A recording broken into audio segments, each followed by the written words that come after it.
दोस्तों, dark matter इस ब्रह्मांड में अब तक की सबसे ज्यादा रहस्यमयी चीजों में से एक है।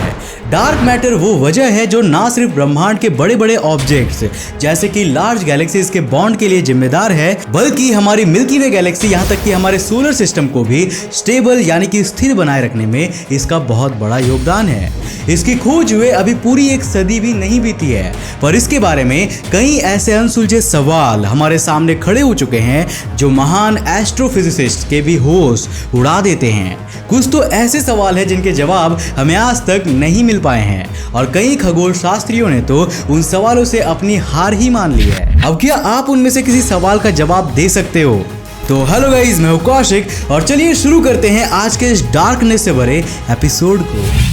साल 1930 के दशक में एक स्विस एस्ट्रोनॉमर जिनका नाम फ्रिट्ज ज्विकी था, उन्होंने नोटिस किया कि दो क्लस्टर गैलेक्सीज एक दूसरे को उम्मीद से कई गुना ज्यादा तेजी से ऑर्बिट कर रही थी। लेकिन जब उन दोनों ही गैलेक्सीज को देखकर अंदाजा लगाया गया तो उनकी विजिबल मास उनके मूवमेंट से बिल्कुल अलग था और इन दोनों का इस प्रकार से ऑर्बिट करना बहुत असाधारण था। एबनॉर्मलिटीज इनके ऑर्बिट करने में नहीं थी, बल्कि इनकी स्पीड और मास के रेशियो में थी।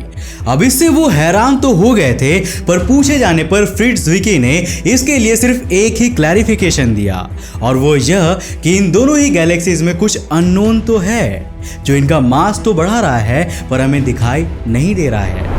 उन्होंने काफी महीनों तक इस चीज को ऑब्जर्व किया और फाइनली इस निर्णय पर पहुंचे कि ना सिर्फ उन गैलेक्सीज में बल्कि पूरे ब्रह्मांड में कुछ ऐसा तो है जो हमें दिखता तो नहीं है, पर उससे हमारे ब्रह्मांड का मास और हमारे ब्रह्मांड का साइज लगातार अफेक्ट हो रहा है।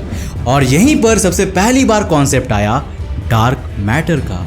जब फ्रिट्ज ज्विकी ने अपनी बात दुनिया के सामने रखा तो किसी ने भी इस पर यकीन नहीं किया।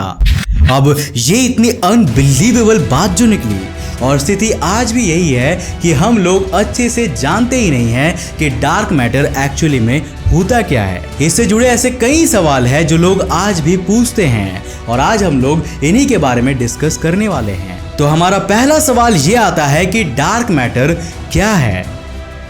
जैसा कि मैंने आपको बताया, इसका जवाब ठोस तरह से किसी को भी नहीं पता, पर फिर भी मोस्ट कॉमन और मोस्ट ट्रस्टेड डेफिनेशन के हिसाब से dark matter weekly interacting massive particles यानी शॉर्ट में विम्प से बना हुआ है। यह विम्प भले ही आकार में छोटा हो, पर इनका मास एक नॉर्मल साइज मैटर से कई गुना ज्यादा होता है। इसके अलावा ये बहुत ही कम अमाउंट में या बिल्कुल भी लाइट को एमिट नहीं करता। इनका बिहेवियर न्यूट्रॉन से काफी मिलता जुलता है, लेकिन यह प्रोटॉन से 10 से 100 गुना ज्यादा भारी भी होते हैं। 100 बात की एक बात यह कि डार्क मैटर दिखता तो कुछ और है, लेकिन असल में है कुछ और ही। कुछ फिजिक्स एक्सपर्ट्स सजेस्ट करते हैं कि डार्क मैटर यूनिवर्स की ग्रेविटी को स्टेबल करने में और उनके गैलेक्टिक ऑब्जेक्ट्स के बीच में एक बॉन्ड बनाने में काफी ज्यादा हेल्पफुल साबित होती है। डार्क मैटर इस यूनिवर्स में सभी जगह मौजूद है और यही सभी गैलेक्सीज के शेप को स्टेबल बनाए रखती है। वैज्ञानिक कहते हैं कि अगर डार्क मैटर नहीं होता तो हमारी मिल्की वे में जितना विजिबल मैटर है उसके मास के अकॉर्डिंग हमारी गैलेक्सी कभी भी अपने स्पाइरल शेप को बनाकर नहीं रख पाती और ये बिखर जाती। दूसरा सवाल, क्या हम लोग डार्क मैटर को डिटेक्ट कर सकते हैं? बीते कई दशकों से आज तक लगातार रिसर्चर्स एक्सपेरिमेंट्स किए जा रहे हैं और कई तरह के डिटेक्टर्स लगाए जा रहे हैं ताकि हम लोग डार्क मैटर को डिटेक्ट कर सके।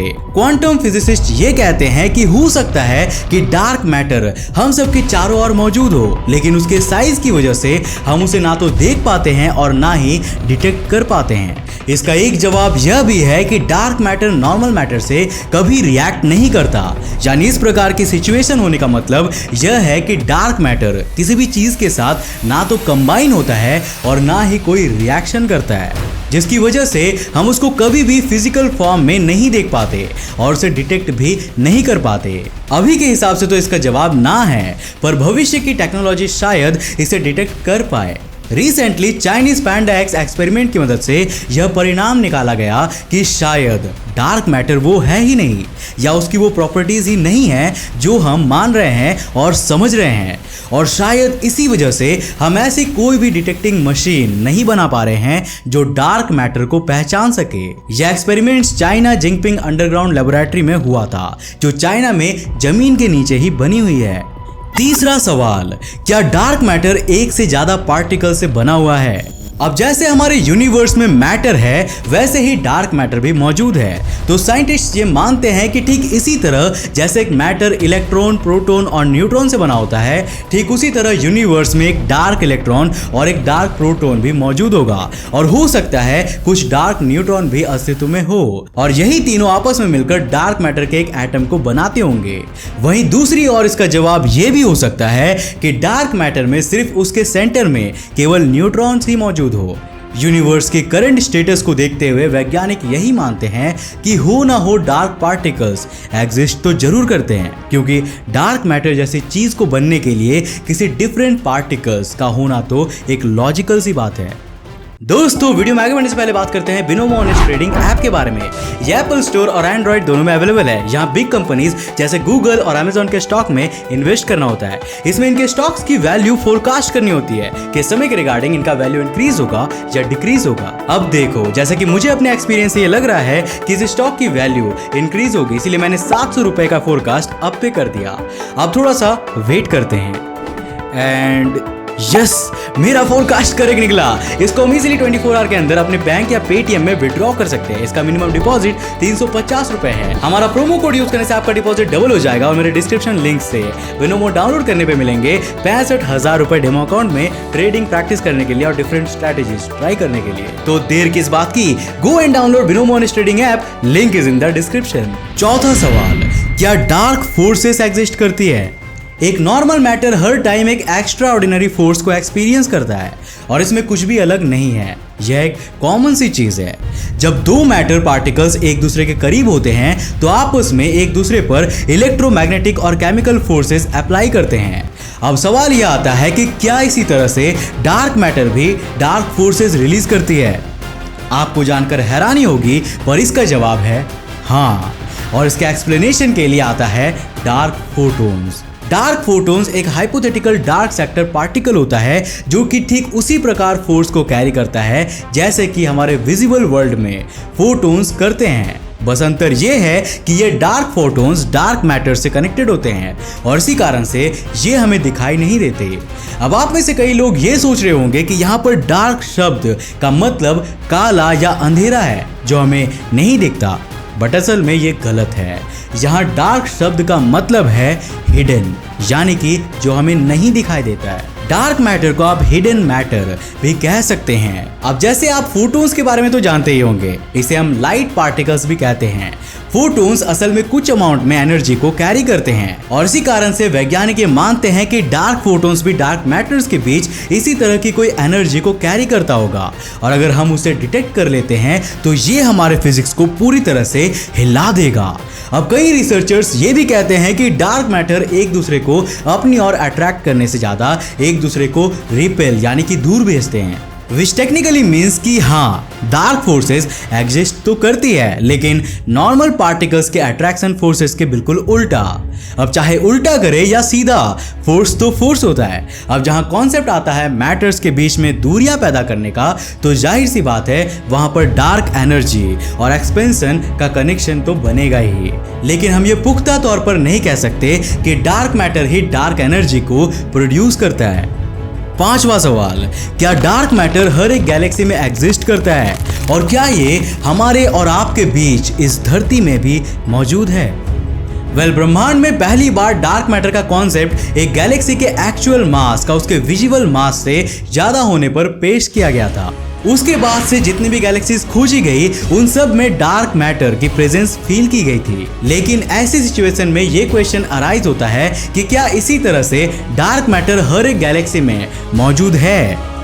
सालों पहले तक वैज्ञानिक इसी बात पर यकीन करते थे क्योंकि ऑलमोस्ट हर एक गैलेक्सी में बहुत सारी खाली जगह होती है जिसे हम लोग वॉइड कहते हैं और वॉइड्स के फॉर्म होने के लिए तो डार्क मैटर ही रिस्पॉन्सिबल होता है। मगर हाल ही में NGC 1052 DF2 नाम की एक गैलेक्सी खोजी गई थी जिसके बारे में कहा गया था कि इस गैलेक्सी के अंदर शायद ही कोई डार्क मैटर मौजूद होगा क्योंकि उसका विजिबल मास उसके एक्चुअल मास को मीट कर रहा था। और इसी के साथ वैज्ञानिकों का सालों पुराना मिसकंसेप्शन भी दूर हो गया कि डार्क मैटर का होना जरूरी है किसी भी गैलेक्सी के फॉर्म होने के लिए। लेकिन क्या डार्क मैटर हमारे और आपके बीच में भी एग्जिस्ट करता है? अगर बात करें इस यूनिवर्स में प्रेजेंट मैटर्स की, तो यूनिवर्स 85% डार्क मैटर और 15% नॉर्मल मैटर से मिलकर बना है। अब याद रखना कि हम यहाँ यूनिवर्स में प्रेजेंट मैटर्स की ही बात कर रहे हैं, ना कि यूनिवर्स की मास एनर्जी डेंसिटी की। मतलब इससे पहले कि आप ये कमेंट करो कि कौशिक भाई ने गलत बताया है, उससे पहले मैं आपको बता दूं कि यहाँ डार्क एनर्जी को काउंट नहीं किया जा रहा है। तो अब आप सोचिए कि 85% के सामने ये 15% नॉर्मल मैटर क्या ही है। इस कारण से वैज्ञानिकों का कहना है कि डार्क मैटर हर जगह है, इवन आपकी बॉडी के अंदर भी है। लेकिन चूंकि ये नॉर्मल मैटर से किसी भी तरह का कोई भी विजिबल इंटरेक्शन नहीं करता, इसीलिए हम इसे नहीं देख पाते हैं। अब आज का आखिरी सवाल ये है कि डार्क मैटर ब्रह्मांड में कब आया था? ब्रह्मांड की उत्पत्ति के बारे में तो आप सबने हमारे चैनल पर सैकड़ों बार सुना है, लेकिन आपको जानकर हैरानी होगी कि ब्रह्मांड की उत्पत्ति के बाद अगर कोई चीज सबसे पहले इस यूनिवर्स में पैदा हुई होगी या बनी होगी तो वह थी डार्क मैटर। अगर आप ब्रह्मांड की गहराइयों में झांक कर देखें तो आप पाएंगे कि डार्क मैटर हर जगह है, लिटरली हर जगह पर। किसी भी गैलेक्सी में और किसी भी क्लस्टर में आप ऐसी कोई जगह इमेजिन नहीं कर सकते जहां पर डार्क मैटर ना मौजूद हो। इसे स्मॉलेस्ट नोन पार्टिकल से भी कई गुना छोटा माना जाता है, पर वजन में फिर भी ये हाइड्रोजन से कई गुना ज्यादा आगे है। इसके अलावा ब्रह्मांड में 85% शेयर डार्क मैटर का ही है, और यही वो एलिमेंट है जो ब्रह्मांड में हर जगह मौजूद इनविजिबल ग्रेविटेशनल फोर्स के लिए जिम्मेदार है। अब यहीं से आप लॉजिक लगाइए कि बिग बैंग के होने के बाद से ही हमारे ब्रह्मांड पर हर जगह ग्रेविटी मौजूद है, और ब्रह्मांड की ग्रेविटी के साथ साथ अलग अलग गैलेक्सीज को उनके पर्टिकुलर शेप में बांध के रखने के लिए डार्क मैटर रिस्पॉन्सिबल है। तो अगर ग्रेविटी ब्रह्मांड की उत्पत्ति से ही मौजूद है तो उस ग्रेविटी के लिए जिम्मेदार मैटर यानी कि डार्क मैटर तो वहां पर होगा ही होगा। और इसी के साथ हमारे आज के आखिरी सवाल का भी क्लियर कट आंसर है कि बिग बैंग के होने के तुरंत बाद से ही हमारे ब्रह्मांड के अंदर डार्क मैटर अस्तित्व में था। जरा गौर से सोचिए, ब्रह्मांड का सबसे पुराना खिलाड़ी आज भी अज्ञात है। हम इंसान पिछले 200 सालों से ऊपर अंतरिक्ष के बारे में खोज कर रहे हैं, पर फिर भी हमें इसके एग्जिस्टेंस की भनक तक नहीं लगी, और जब लगी भी तो हम सब उसके बारे में असहाय रूप से कुछ भी नहीं जानते। हम सिर्फ ये मानते हैं कि ये ब्रह्मांड में मौजूद है, पर इसका कोई भी सबूत हम इतने सालों में भी एक बार भी नहीं पेश कर पाए हैं। एंड हेंस आज तक ये सिर्फ एक हाइपोथेसिस ही बनी हुई है, मगर यह उस कैटेगरी की हाइपोथेसिस है जैसे ब्लैक होल की फोटो खींचने से पहले ब्लैक होल हुआ करती थी। सबको पता है कि वह उपस्थित है, पर सिर्फ उसके बारे में कोई सबूत नहीं है, इसीलिए हम उसे एक हाइपोथेसिस का नाम दे सकते हैं। वैज्ञानिक दिन रात एक करके हर साल डार्क मैटर के ऊपर कोई ना कोई बात जरूर खोज निकालते हैं, और यही कड़ियां जोड़कर इस तस्वीर को और ज्यादा साफ कर रही है। प्रगति की रफ्तार को देखकर यह डेफिनेटली कहा जा सकता है कि कुछ सालों में हम डार्क मैटर के बारे में सब कुछ जान चुके होंगे, लेकिन वह समय कब आएगा ये कोई नहीं जानता। तो आपको ब्रह्मांड के इस अदृश्य शहंशाह के बारे में जानकर कैसा लगा, हमें नीचे कमेंट करके जरूर बताना। और क्या आपके पास इसके बारे में और भी कोई एक्सप्लेनेशन है तो हमें नीचे कमेंट करके जरूर बताना।